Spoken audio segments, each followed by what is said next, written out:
Bonjour à tous. Aujourd'hui, nous allons examiner de plus près la camomille matricaire. On l'appelle aussi camomille allemande, petite camomille ou camomille sauvage. On l'a aussi surnommée herbe du sommeil du fait de ses effets apaisants et relaxants. C'est une plante bien connue pour ses vertus médicinales et son utilisation en infusion depuis la nuit des temps. Le nom matricaria vient du mot latin matrix qui signifie matrice ou utérus. Il fait référence à l'usage traditionnel de la camomille pour traiter les douleurs menstruelles et les troubles gynécologiques. En France, elle est courante sur tout le territoire le long des chemins, dans les lieux incultes ou cultivés. La camomille sauvage sait s'adapter. Par ailleurs, elle est aujourd'hui cultivée et utilisée dans le monde entier pour ses vertus thérapeutiques. La camomille matricaire, Matricaria camomilla, appartient à la famille des astéracées. La camomille sauvage apprécie les expositions ensoleillées. Elle pousse à peu près dans tous les types de sols, mais si elle peut choisir, elle préfère les sols compactés. C'est une petite plante herbacée annuelle qui mesure généralement entre 20 et 60 centimètres de hauteur. Ses tiges sont dressées, souvent ramifiées dès la base. Ses feuilles sont alternes, très découpées, fines et plumeuses, de couleur vert pâle. Elles ont une odeur caractéristique lorsqu'elles sont froissées. Ces fleurs sont des capitules. Elles ont un cœur jaune conique entouré de pétales blancs légèrement retombants. Elles dégagent une forte odeur. La floraison a lieu de mai à septembre. Ses fruits sont des akènes, petits et allongés, souvent pointus. Sa racine est fine et pivotante. La camomille matricaire peut être confondue avec deux autres camomilles. Un rapide examen de la plante permet toutefois de les identifier précisément. Les trois sont des plantes médicinales, mais n'ont pas nécessairement les mêmes propriétés. Il y a la camomille romaine, Camaemelum nobile, qui appartient elle aussi à la famille des astéracées. Elle est un petit peu plus petite que la matricaire. Son feuillage est aussi découpé, mais il est plus sombre. Une odeur de pomme se dégage si on froisse le feuillage. Ses fleurs blanches ressemblent à celles de la pâquerette ou de petits chrysanthèmes suivant les variétés. Le cœur jaune est beaucoup plus aplati. C'est une plante vivace d'environ 30 centimètres de hauteur et son goût est beaucoup plus amer que celui de la camomille matricaire. On ne la trouve pas à l'état sauvage. Elle est utilisée principalement pour ses vertus anti-stress et relaxantes. Et puis la troisième, c'est la grande camomille, Tanacetum parthenium, qui appartient à la famille des astéracées également. Elle ressemble plus à une marguerite, elle peut atteindre 70 centimètres de haut, ses feuilles sont moins dentelées que les deux autres, ses fleurs ont le cœur jaune beaucoup plus bombé et elle fleurit un petit peu plus tard que les autres à partir du mois de juin.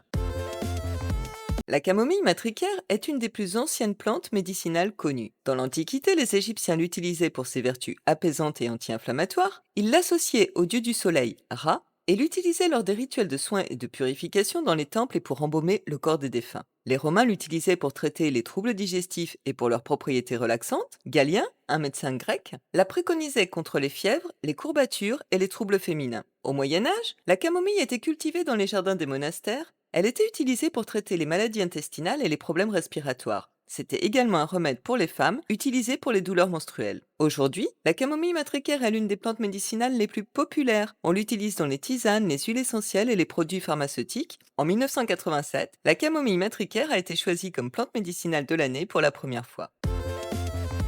La camomille matricaire est reconnue pour ses propriétés anti-inflammatoires et antispasmodiques. Elle est utile pour traiter les inflammations internes et externes. Elle peut être appliquée en compresse pour soulager les douleurs musculaires ou articulaires, les coliques intestinales et les douleurs menstruelles. La camomille matricaire a des propriétés calmantes sur le système nerveux. Elle est particulièrement efficace contre les tensions nerveuses, les douleurs musculaires, les règles douloureuses et les cystites.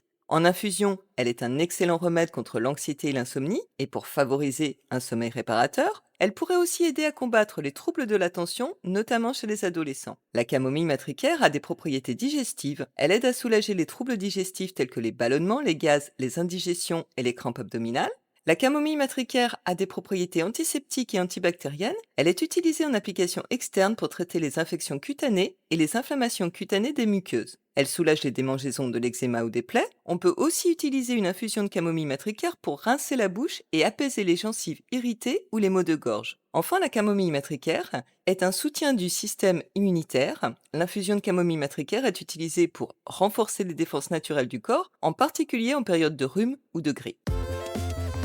La camomille matricaire s'utilise essentiellement en infusion pour ses vertus calmantes et relaxantes. On peut la combiner avec d'autres plantes comme par exemple la mélisse pour renforcer les effets relaxants ou avec la menthe poivrée pour agir sur les maux de tête. La camomille matricaire peut être utilisée pour une aromatisation légère des desserts, des compotes ou des gâteaux. Dans ce cas, on peut émietter 4 ou 5 fleurs de camomille sauvage, pas plus, dans la pâte des pâtisseries ou dans les crèmes pour leur donner une saveur originale et raffinée. On peut ajouter quelques fleurs fraîches de camomille matricaire à des salades pour mettre un peu de couleur et donner une saveur légèrement amère. Enfin, on peut l'infuser dans des huiles ou des vinaigres pour les parfumer, mais aussi en faire un sirop ou une limonade. Elle ajoutera une dimension florale et amère. La récolte de la camomille matricaire s'effectue en pleine floraison, de mai à septembre. On cueille seulement les capitules floraux. Les fleurs de camomille s'emploient sèches ou fraîches. Pour une conservation optimale, on les fait sécher en les étalant en une seule couche, dans un endroit frais, sec et bien ventilé, à l'abri des rayons directs du soleil et de l'humidité. On peut aussi en faire un macérat huileux ou une teinture mère.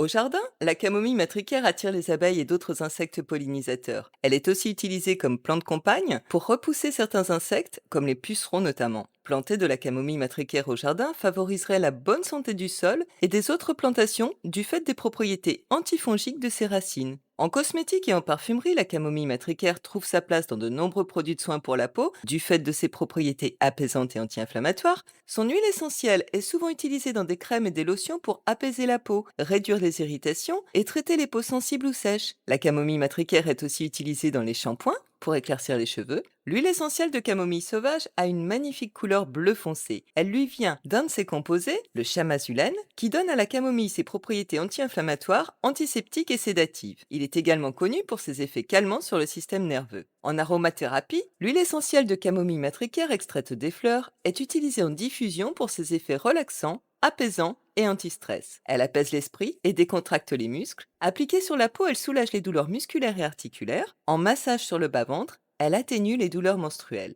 La camomille matricaire partage avec la lavande ses propriétés insectifuges. On peut en placer dans de petits sachets en tissu à l'intérieur des placards pour faire fuir les mites. Les sorcières du Moyen-Âge utilisaient la camomille matricaire pour se protéger contre les sorts. Plante magique aux vertus puissantes, la camomille sauvage était censée guérir les maladies, attirer l'argent et la prospérité et protéger contre les sorts et les maléfices. D'ailleurs, placer des sachets de camomille sauvage sous l'oreiller favoriserait les rêves prophétiques et les visions mystiques. La camomille matricaire symbolise la paix et la tranquillité. Elle est souvent vue comme une plante apportant le calme, la sérénité et la guérison spirituelle. Elle est utilisée dans des rituels pour induire un état de relaxation profonde et pour favoriser un bien-être intérieur. La camomille matricaire est reliée au chakra du troisième œil. Elle invite à se reconnecter à soi, à intérioriser et à revenir à l'essentiel. Elle apaise, calme, tranquillise et sécurise. Dans le langage des fleurs, offrir un bouquet de camomille matricaire signifie souhaiter la paix et la tranquillité à une personne.